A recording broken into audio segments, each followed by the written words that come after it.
All right. Well, as you heard, that was our 30th workout. We got 2 more to go. So right now we're freaking grinding, trying to finish this thing when we started, which is very well. Great group.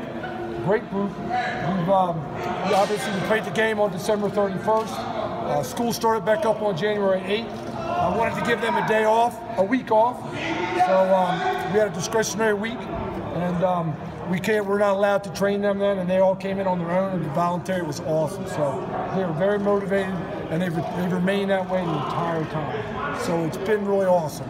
I mean, obviously you guys that have been around know that we're trying to run a very, very aggressive strength power program in conjunction with a very aggressive movement program, and that's tough. That's tough. In the wintertime, typically, a lot of programs feel that's the only time they really have to really grind on the weight training, and then they slack down, not slack, but they de-emphasize the movement part. But here, I believe that's really important. The strength and power without the movement is worthless for football. So we continue to do that. We've had 15 running workouts so far, and 15 weight training workouts, so it's been an even split. Obviously the running workouts take a lot out of you, out in the Luba. So they've done a great job bouncing back every day, the next day, and getting a hard lift in, and getting a hard run in. So I think one of the keys to this year has been consistency. They've been very, very consistent in everything they've done. Obviously you see me trying to round some guys up. We have a lot of different initiatives right now to try to really work on recovery. Kayla Matrunik has been phenomenal as a new head nutritionist. She's got a class right now. I got 14 guys. We got a bunch of various classes, nutritional classes that he teaches every 2 weeks, and that's been very beneficial because, as you guys all know, it's 2018, and this won't do you any good at all if you don't sleep right, if you don't eat right, if you don't take care of your body. So those finer things is kind of what we're really trying to do to get over this hump, to get where we need to go this year. Okay? It's quieted down a little bit, so I guess we can take some questions. Can you take us through how some of the mid-year enrollees have done, and maybe the kind of the progress they've made since they arrived on campus? We have 6 mid-years right now, and they have been phenomenal. They're meeting with Coach Franklin right now, and they've been great. As you guys know, it's different coming in January than coming in June. You're kind of out on an island a little bit, and the academic support and student services have done a great job integrating these guys in with all the different things they have going on. But from a strength and conditioning perspective, they've been phenomenal. We came in here, we tested them out thoroughly. After we did that, we just started cranking, and they joined right in. They were right in with the group right away. They've definitely all earned respect. They've all been accountable. They're all doing a great job in school. It's really a great group of guys, so we're really pleased with them, and we'll see. I mean, they're 6 months early, so we'll see what happens if somebody could possibly help us this year. Can you speak to Micah in particular? A lot of eyes on him. He's a high-profile guy. You know, Micah's done really well, and I think the one thing that Micah did when he got here, obviously he's a 5-star kid and kind of renowned in the entire country. But one thing that Micah did here is when you come up here, the stars disappear. So Micah came in and did a great job, and the older players have been great mentors to him, and came down and instead of being the 5-star, 6th-ranked kid in the country, became one of the guys. You would never know by the way he acts. He works just like everybody else. He's fit in really well. Not a big talker, but he's extremely motivated to be the best player he can be. So it's been really a pleasure. You know, I train the linebackers. It's been really a pleasure training him. What's been the most pleasant surprise that you've seen over the 30 workouts to date? I just think it's the work ethic, it's the intangibles. You know, the work ethic, the motivation, the consistency. Just every day I go home and tell my wife, you know, every now and then, at any place I've been, less here than anywhere else, but it always comes a time you guys say, they were just kind of flat today. I just haven't had one of those days all year. So I just think the consistency of just grinding at the level that they always grind has been, you know, the best part of this winter so far. Is it different from previous winters here? It's a little, yeah, it's better. But we've always had great winters, but this one I think just kind of takes the place of the best one we've had so far. It's our 5th one here, so it's been really good. They're a motivated group right now, very motivated. You kind of had that top tier in the past. Who's in it now? Any new additions? Just as far as work, you know, obviously, you know, Tayshawn Hamilton kind of left his legacy with Juwan Johnson, and he is a train killer. You know, he's done a great job, so he's one of our top guys. Another guy that's really done a great job is Will Fries. who played left tackle last year and came in as a redshirt freshman, did a really, really good job. Sophomore Richard, sophomore tight end Danny Dalton has been phenomenal. He works on everything he does. That's 3. One guy that's been really good, he's just been dinged this entire career, is John Patrician.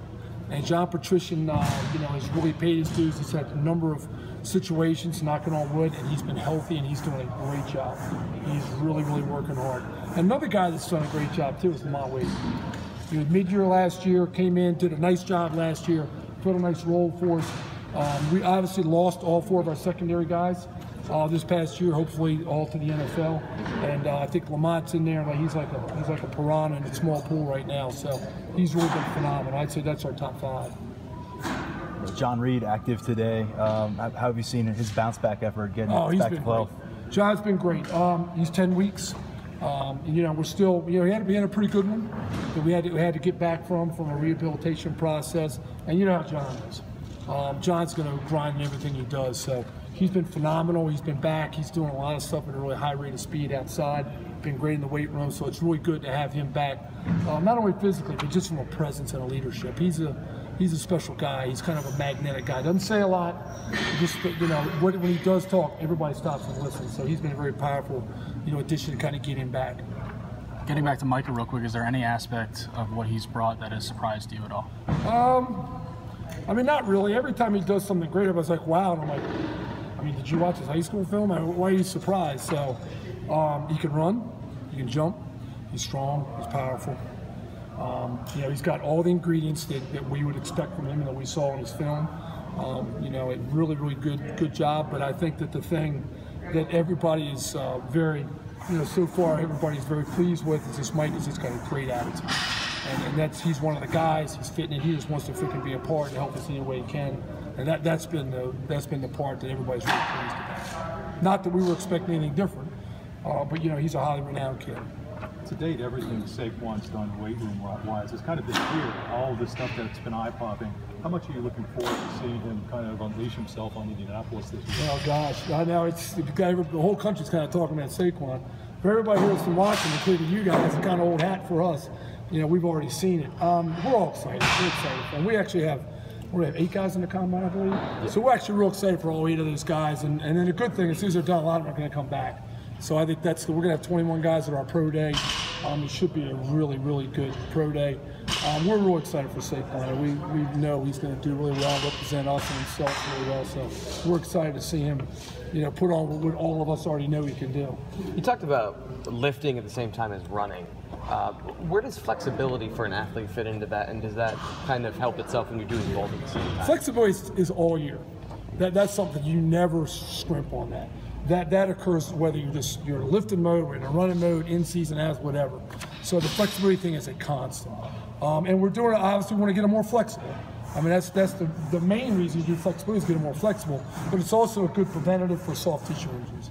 So that's obviously something that we always try to really maximize is our approach to eliminating or restricting any soft tissue. So it's been a big part of the program. What's the greatest growth you've seen in Miles? Last year, maybe a couple of months? Leadership. Miles is a stud. We've got some really good running backs in this program, and we all, after we talked about it, we've all kind of forgotten, but they've certainly been in the back burner. This kid's a special kid, and we feel very, very good about what Miles Sanders brings us on the football field, but especially off the field. He's the running back culture has always been one of our best positions culture-wise. They work hard. They do what they're supposed to do. They care. They're good leaders. And obviously, Saquon was such a powerful presence. He wasn't a big, loud, obnoxious, guy like that. But just his presence was so strong that you couldn't help being in a position to kind of take a step back and let him go. And Miles didn't hesitate. The second we started in January, he stepped right up.